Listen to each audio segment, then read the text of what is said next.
बिस्मिल्लाहिर्रहमानिर्रहीम अस्सलाम वालेकुम वरहमतुल्लाहि वबरकातुहू। मैं तुहाडे सारिਆਂ ਦਾ ਵੀਰ ਚੰਨ ਕਬੂਤ ਤੇ ਗੱਲ ਨੂੰ ਬੜੀ ਗੌਰ ਦੇ ਨਾਲ ਸੁਣਨਾ। 5 ਮਿੰਟ ਬੜੀ ਅਹਿਮ ਗੱਲ ਹੈ ਤੇ ਸਾਡੇ ਮੁਲਕ ਵਿੱਚ YouTube ਨੂੰ ਬੰਦ ਕੀਤਾ ਜਾ ਰਿਹਾ। ਇਸ ਹਵਾਲੇ ਨਾਲ ਬੜੀ ਅਹਿਮ ਗੱਲ ਹੈ ਤੇ ਗੱਲ ਸਾਡੇ ਪੰਜਾਬੀ ਦੀ ਇੱਕ ਕਹਾਵਤ ਹੈ ਕਿ ਲੜਨ ਇਨਸਾਨ ਤੇ ਪਟੀਚਨ ਬੂਟੇ।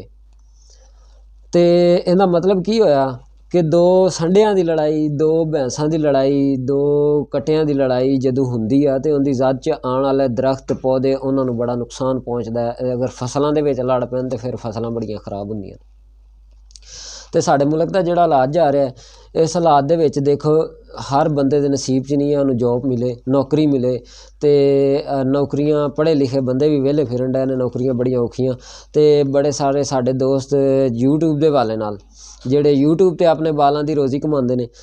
ਤੇ ਗੱਲ ਹੈ ਕਿ ਜਿਹੜੀ ਦੋ ਬੈਲਾਂ ਦੀ ਲੜਾਈ, ਦੋ ਬੈਂਸਾਂ ਦੀ ਲੜਾਈ, ਸਾਡੇ ਹੁਕਮਰਾਨਾਂ ਦੀ ਲੜਾਈ ਤੇ ਸਾਡੀਆਂ ਹਕੂਮਤਾਂ ਤੇ ਕੁਰਸੀਆਂ ਦੀ ਲੜਾਈ ਦੇ ਚੱਕਰ ਦੇ ਵਿੱਚ ਸਾਡੇ ਮੁਲਕ ਦੇ ਵਿੱਚ ਵੇਖੋ ਸਭ ਤੋਂ ਪਹਿਲੇ ਆਈ ਐਮਾਜ਼ੋਨ।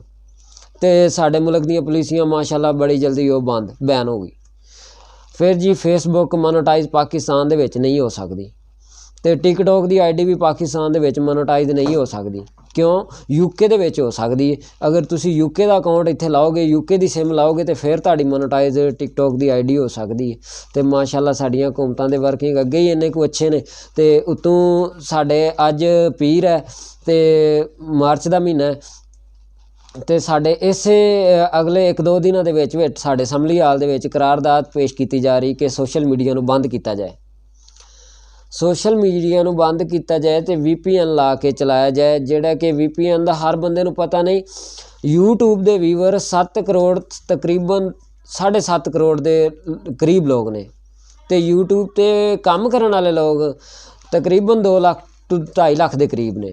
बहुत सारे माशाअल्लाह लोग ने जिहड़े कमाते पे ने। तो बड़े सारे मेरे वर्गे जिहड़े दोस्त के हाली मेहनत जारी ने, इंशाअल्लाह अल्लाह ताला उन्होंने भी फल लाएगा सारे मेरे वीरां नूं। तो बहुत सारे लोग देखो यूट्यूब के हवाले नाल लोग जिहड़ा वर्किंग करते हैं तो माशाअल्लाह डॉलर पाकिस्तान दे विच लैके आउंदे ने। तो मकसद ये कि साडे जिहड़े हुकूमत वालियां दी लड़ाई है कि सोशल मीडिया ते हुकूमतां दे बारे ते एक दूसरे दे बारे बड़ी गलत गल्लां कीतियां जांदियां ने। कुछ लोग ने जिन्हां ने बाहर बह के अकाउंट बनाए ने तो माशाअल्लाह साड़ियाँ हुकूमतां के खिलाफ गल्लां करते हैं। तो उन्हां दी वजह तो जिहड़े लोग इज्जत नाल रोज़ी कमा रहे हैं, इहदे साडा की कसूर है?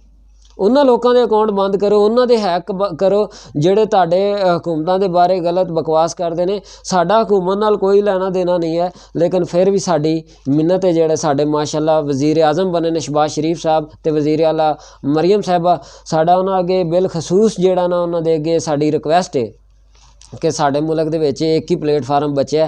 तो सानू लगता है कि जिहड़े हालात हो रहे हैं बस जिवें एमाजोन नस गई, टिकटॉक खत्म तो फेसबुक खत्म, तो एवें लगता है यूट्यूब भी नस जानी।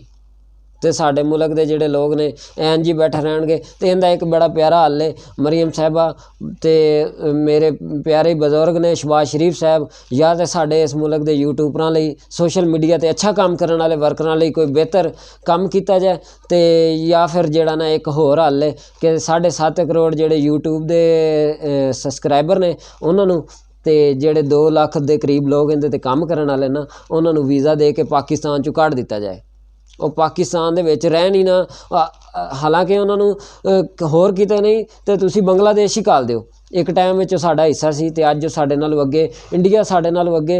तो यूट्यूब ते बड़ियां सारियां ऐसियां चीज़ां ने जिहड़ियां हाली असी पाकिस्तान दे विच इस्तेमाल नहीं कर सकदे तो वो इंडिया वाले इस्तेमाल कर रहे हैं। बड़े इहदे विच अगे आने वाले दौर दे विच बड़ियां चीज़ां ने जिहड़ियां इंडिया वाले साडे तो अगे जा रहे हैं। तो साडियां गौरमेंटां नूं सिर्फ आपसी लड़ाई दी पई है बस। बाकी नौकरियां नहीं तुसी दे सकदे। बड़ियां सारियां मेरियां बीबियां भैणां जिहड़ियां घरां दे विच वे कि अच्छा काम करदियां ने, अच्छी वर्किंग करदियां ने, वो डॉलर कमा रही ने अपनी फैमिली वास्ते। तो तुसी उन्हां दी भी रोज़ी नूं बंद कर दिओ।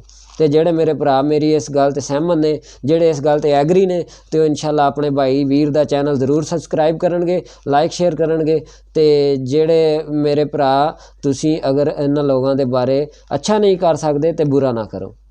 ਇਸ ਪਲੇਟਫਾਰਮ ਇੱਕੋ ਹੀ ਲੈ ਦੇ ਕੇ ਬੂਟਾ ਚੱਲਦਾ ਪਿਆ ਸਾਡੇ ਮੁਲਕ ਦੇ ਵਿੱਚ, ਉਹਨੂੰ ਹੀ ਤੁਸੀਂ ਬੰਦ ਕਰਨ ਦੇ ਚੱਕਰ 'ਚ ਪੈ ਗਏ ਹੋ। ਅਤੇ ਕੋਈ ਖੁਦਾ ਦਾ ਖੌਫ ਕਰੋ। ਅਤੇ ਇਹਨਾਂ ਅਗਰ ਤੁਸੀਂ ਨੌਕਰੀਆਂ ਨਹੀਂ ਦੇ ਸਕਦੇ, ਜਿਹੜੇ ਲੋਕ ਆਪਣੀ ਮਿਹਨਤ ਨਾਲ ਕਮਾ ਰਹੇ ਨੇ, ਅਤੇ ਕਮ ਅਜ਼ ਕਮ ਉਹਨਾਂ ਨੂੰ ਉਹਨਾਂ ਦੀ ਬੱਚਿਆਂ ਦੀ ਰੋਜ਼ੀ ਕਮਾਉਣ ਦਿਓ। ਖੁਦਾਰਾ ਇਸ ਮੁਲਕ 'ਤੇ ਰਹਿਮ ਕਰੋ ਅਤੇ ਇਸ ਮੁਲਕ ਦੇ ਬਾਰੇ ਕੋਈ ਅੱਛਾ ਸੋਚੋ। ਤੁਹਾਡੀ ਹਕੂਮਤ ਬਣ ਗਈ ਹੈ ਅਤੇ ਤੁਸੀਂ ਹੁਣ ਇਸ ਗਰੀਬਾਂ ਦੇ ਵਾਲੇ ਅੱਛਾ ਸੋਚੋ। ਜਿਹੜੇ ਲੋਕ ਵਰਕਿੰਗ ਕਰਨ ਵਾਲੇ ਨੇ, ਕੰਮ ਕਰਨ ਵਾਲੇ ਨੇ, ਅਤੇ ਉਹਨਾਂ ਨੂੰ ਕੰਮ ਕਰਨ ਦਿੱਤਾ ਜਾਏ। ਇਹਨਾਂ ਨੂੰ ਚਾਹੀਦਾ ਕਿ ਸਾਡੇ ਇਸ ਮੁਲਕ ਦੇ ਵਿੱਚ ਹੋਰ ਇਸ ਚੀਜ਼ ਨੂੰ ਜ਼ਿਆਦਾ ਤਰੀਕੇ ਨਾਲ ਵੱਧ ਚੜ੍ਹ ਕੇ ਲੈ ਕੇ ਆਉਣ ਕਿ ਜਿਹੜੀਆਂ ਸਹੂਲਤਾਂ ਦੂਸਰੇ ਮੁਲਕਾਂ ਵਾਲੇ ਨੇ, ਅਸਾਂ ਅਮਰੀਕਾ ਦੇ ਇੰਨਾ ਹੀ ਥੱਲੇ ਲੱਗ ਗਈ ਹੈ ਕਿ ਸਾਨੂੰ ਉਹਨਾਂ ਦੀ ਸਿਮ ਤੋਂ ਬਗੈਰ ਟਿਕਟੋਕ ਦੀ ਆਈਡੀ, ਉਹ ਅਸਾਂ ਮੁਸਲਮਾਨ ਇੰਨੇ ਮਾਸ਼ਾਅੱਲਾ ਦੁਨੀਆ ਦੇ ਮੁਸਲਮਾਨਾਂ ਦੀ ਤਾਦਾਦ ਸਭ ਨਾਲੋਂ ਜ਼ਿਆਦਾ, ਅਤੇ ਅਸਾਂ ਇੱਕ ਦੂਸਰੇ ਦਾ ਸਾਡਾ ਦਿਲਾਂ ਦੇ ਵਿੱਚ ਇਸ ਇੰਨੀ ਕੁ ਹੈਲਪ ਨਹੀਂ ਕਰ ਸਕਦੇ ਕਿ ਅਸੀਂ ਇੱਕ ਕੰਮ ਕਰਨ ਵਾਲੇ ਬੰਦੇ ਦਾ ਚੈਨਲ ਸਬਸਕ੍ਰਾਈਬ ਕਰ ਦਈਏ। ਅਤੇ ਅਸਾਂ ਸਾਡੇ ਹੁਕਮਰਾਨਾਂ ਨੇ ਕੀ ਕੰਮ ਕਰਨਾ, ਅਤੇ ਸਾਰੇ ਦੋਸਤਾਂ ਨੂੰ ਚਾਹੀਦਾ ਕਿ ਅੱਛਾ ਕਰਨ, ਆਪਸੀ ਗੁਆਂਢੀਆਂ ਨਾਲ, ਦੋਸਤਾਂ ਨਾਲ, ਤਲਕ ਵਾਸਤੇ ਨਾਲ ਸਭ ਨਾਲ ਅੱਛਾ ਕਰਨ। ਅਤੇ ਸਾਡੇ ਹਕੂਮਤ ਵਾਲਿਆਂ ਨਾਲ ਚਾਹੀਦਾ ਹੁਣ ਆਵਾਮ ਨਾਲ ਅੱਛਾ ਕਰੋ। ਤੁਹਾਡਾ ਟਾਈਮ ਆ ਗਿਆ ਅਤੇ ਤੁਸੀਂ ਆਵਾਮ 'ਤੇ ਭਲਾ ਕਰੋ। ਇੱਕ ਤਾਂ ਸਾਡੇ ਇਹ ਮੁਲਕ ਦੇ ਵਿੱਚ ਇਹ ਸੋਸ਼ਲ ਮੀਡੀਆ ਨੂੰ ਹੋਰ ਅੱਛੇ ਤਰੀਕੇ ਨਾਲ ਲੈ ਕੇ ਆਓ, ਅਤੇ ਜਿਹੜਾ ਇਹਦੇ 'ਤੇ ਬੁਰਾ ਕੰਮ ਕਰਦੇ ਨੇ ਉਹਨਾਂ ਦੇ ਚੈਨਲਾਂ ਨੂੰ ਤੁਸੀਂ ਹੈਕ ਕਰਾਓ, ਅਤੇ ਤੁਹਾਡਾ ਪਿੱਛੇ ਵੀ ਹੱਥ ਪੈਂਦਾ ਹੋਏਗਾ। YouTube ਤੋਂ ਉਹਨਾਂ ਦੇ ਚੈਨਲ ਬੰਦ ਕਰਾਓ, ਸਾਨੂੰ ਕੋਈ ਇਤਰਾਜ਼ ਨਹੀਂ, ਲੇਕਿਨ ਜਿਹੜੇ ਵੀਰ ਚੰਗਾ ਕੰਮ ਕਰਦੇ ਨੇ ਉਹਨਾਂ ਨੂੰ ਖੁਦਾਰਾ ਕੰਮ ਕਰਨ ਦਿਓ। ਅਤੇ ਜੇ ਮੇਰੇ ਇਹਨਾਂ ਲਫ਼ਜ਼ਾਂ ਨਾਲ ਕਿਸੇ ਨੂੰ ਤਕਲੀਫ ਹੋਈ, ਦਿਲਜ਼ਾਰੀ ਹੋਈ ਹੋਏ, ਤੇ ਮੈਂ ਮਾफ़ੀ ਚਾਹੁੰਦਾ। ਅਤੇ ਇਸ ਗੱਲ ਦੇ ਨਾਲ ਮੇਰਾ ਸਲਾਮ, अस्सलाम वालेकुम वरहमतुल्लाहि वबरकातुहू।